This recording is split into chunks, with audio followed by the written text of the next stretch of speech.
Hi everyone. Well, as you can see by the title, today I received probably the biggest box set I've ever received, at least in the number of CDs within. So this is Mansun, closed for business. And I should get it out here.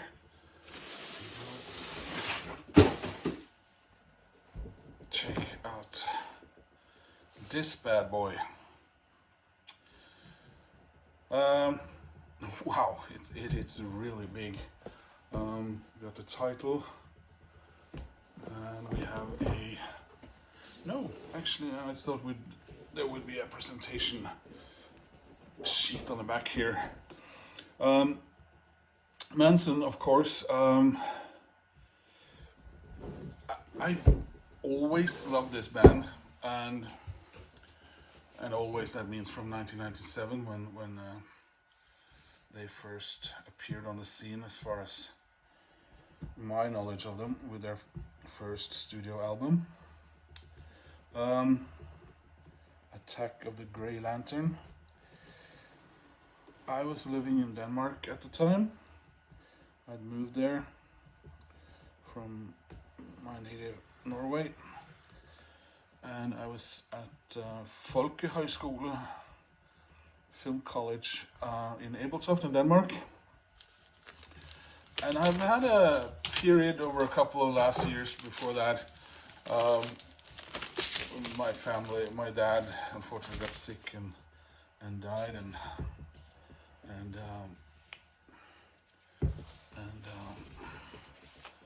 things like that. Moved to Denmark, and I had a period where I wasn't really keeping up with what was happening in music.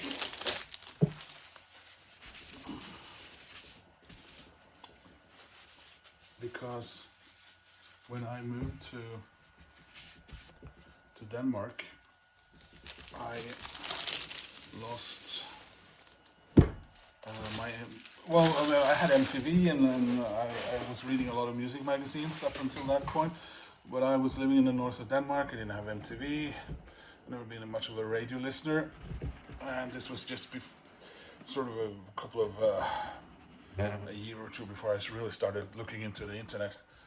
But when I went to film college, there were a few of the other students there who were Brits, Welsh, and they got me listening to stuff like Super Furry Animals and Mansun, and I really liked them, and they were really quite prolific. Year after they released their second album, which was like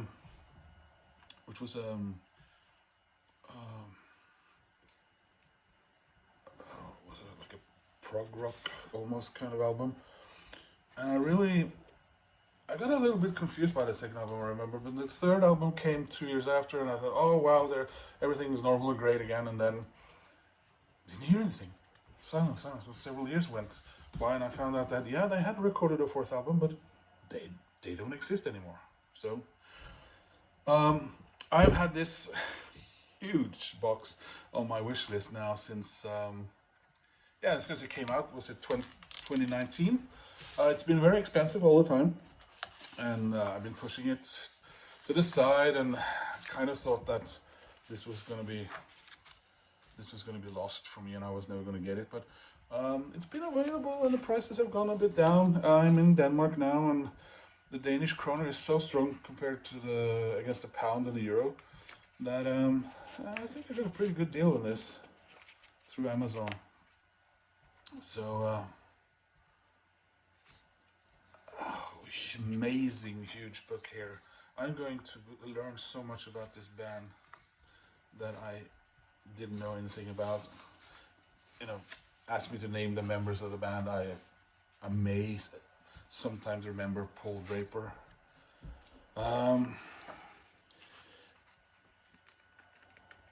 kind of difficult to explain the type of music. This was on the was it on the tail end or the second half of the Britpop era, without them necessarily falling into any of the other bands. Look at the bucket hat. Other bands' style, floppy disks. So yeah, I can't show you every page here, but this video will take forever. Yeah, so look, Radiohead. Not that I think that the name remind me of. So here's the Attack of the Grey Lantern. Wonderful, wonderful album. The dangerous thing, of course, in buying such a complete box. Here's pictures of some vinyl 45s. Ooh, now I feel I have to have them as well. It's never ending, isn't it? So yeah, they just really appeal to me. Like, I suppose early Manic Street Preachers in one way.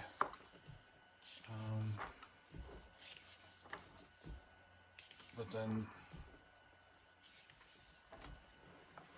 more symphonic, maybe.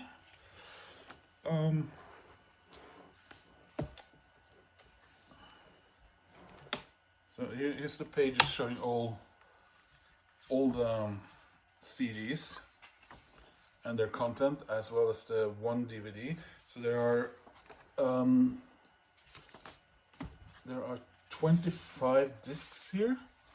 24 of them are CDs, and the last one is Live at Brixton Academy. And there's also later with Jules Holland, Top of the Pops performances.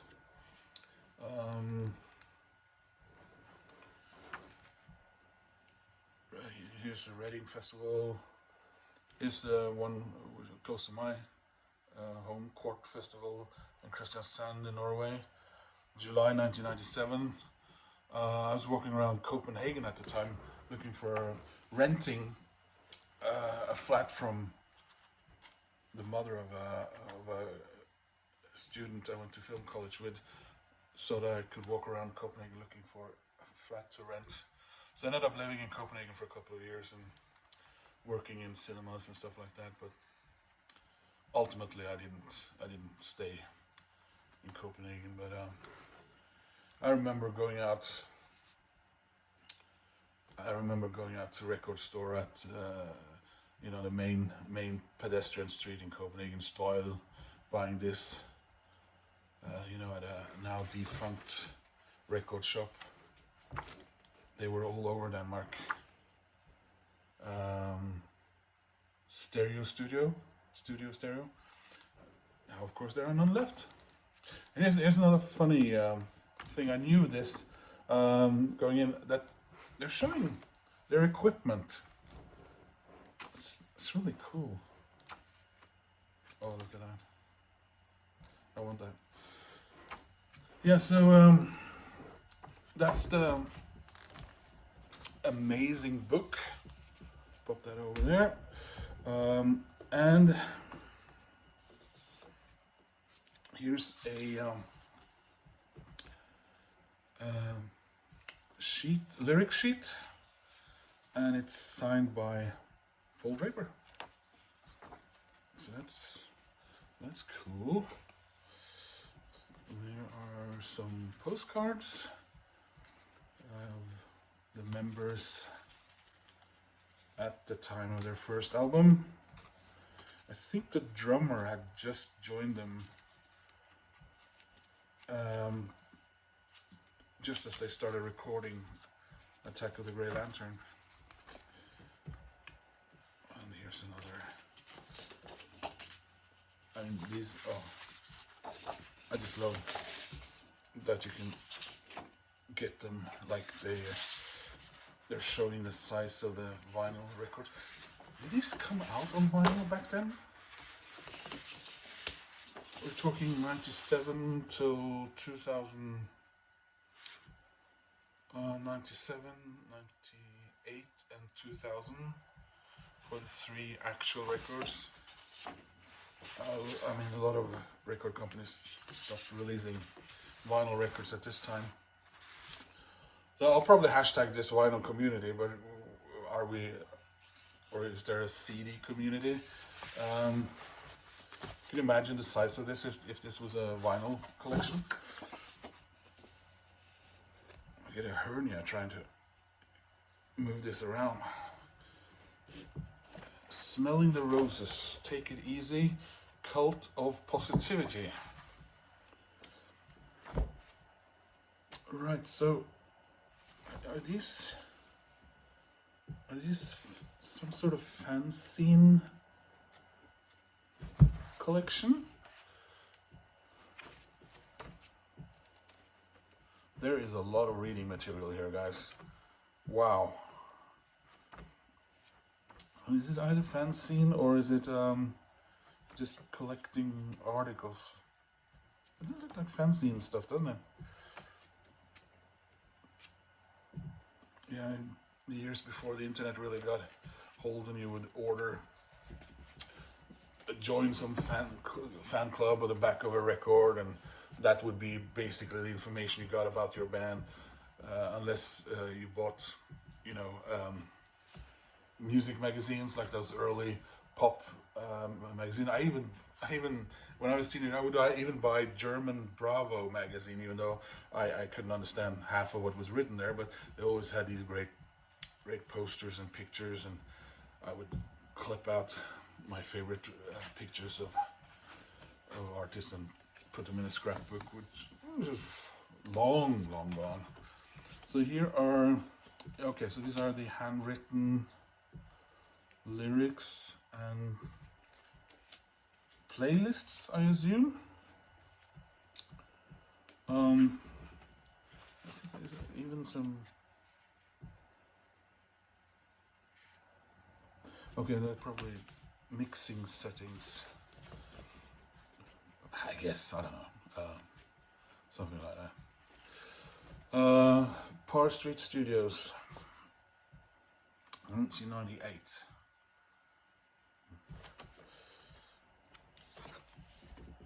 Yeah, Mansun Bits and Bobs. Chad is Grady. Right, and here are the CDs themselves. Oh my, getting them out of here isn't. If you excuse me, guys, I'll just try and do this. All right, hang on. And out we go. Here we go. Oh wow! Oh, look at this. For a second there, I thought they were like 2 clamshell, but yeah, no, they're nicely packed together. And I don't want to use my nails too much here. Here we go. Here we go. Yeah, because they obviously alternated them. So here's the debut album. Here's the second album. I remember looking at this cover and back in '98, and I was like, wasn't vinyl better? You know, because everything's obviously something cryptic going on here, right? Yeah. And so here's the third album, Little Kicks, which I think is probably the album I've been listening to the most in the later years. When oh wow, I haven't heard. I listened to Mansun in a while, and I'll grab this one quite often. probably because in my mind I think Attack of the Grey Lantern maybe has been overplayed, but I mean I haven't really listened to that for in a while now, so looking forward to putting through all these. So this is Kleptomania, which then I assume they did record a fourth album, and it was never released. Well, it was, but after the band had disbanded. So this is mostly that album, if I'm remembering correctly, because I don't think this contains any EP or anything like that. Because here we got 4 EPs, EP 4, 5, and 6. Here's 1, 2, and 3. I think I'm going to sort these 4. I'll probably sort these chronologically later on, because they're kind of tough getting out of this rubber. So, well, I don't know, vulcanized rubber or whatever it is, or yeah. 7, 8, 9. 10, 11,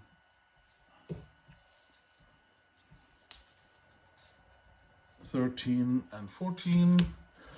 Here's live in oh yeah, Triple J broadcast. Triple J, for those who don't know, is an Australian radio station, which I think has a main studio in all the major Australian cities. When I went to Australia, I went there because I had an Australian girlfriend, and she made me aware of these channels. And later on, I've bought, for example, I listen to them through the internet radio once in a while when I'm nostalgic for that Australia era of my life. A lot of cool recordings with like Midnight Oil and In Excess, sort of a later version of Beatles at the BBC, I suppose. And they would also put together live shows and film them from various locations around in Australia. So check out Triple J. Glasgow. Glastonbury. This is a BBC recording, it says. There's not a... I just see there's the gatefold on all of these, apparently. There are some pictures here, but they're made rather dull, so it's not something you can really get into. Here's Margate. That's in 99. V2000 Festival. Here's some actual radio broadcasts. BBC recording again. There's 4 different sessions here. Cool. Here are demos, rarities, and outtakes. And that's actually,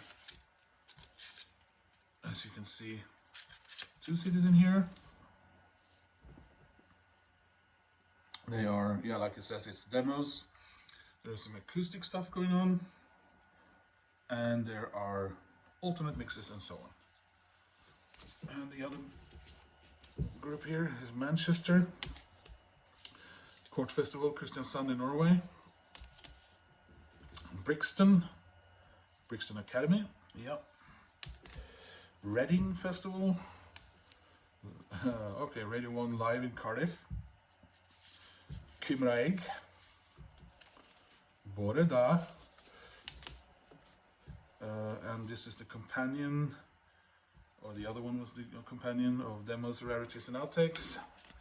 And finally we have the DVD recorded at Brixton Academy. So obviously a fairly long video for an amazing box set. I am so psyched to have these guys. Um, sort of an under the radar, slightly forgotten group from an amazing period in the music history. You know, Cool Britannia, Cool Cymru, and all that stuff.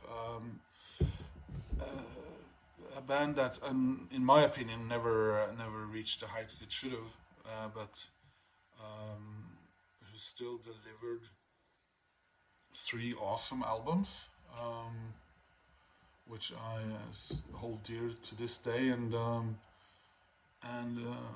amazing that they, in this day and age, put together such an amazing, huge box set, which I think, I might be wrong, but I think the man behind the Super Deluxe Edition website and program, I think maybe he was involved in this, but he does another great unboxing of that from back in the day when it came out.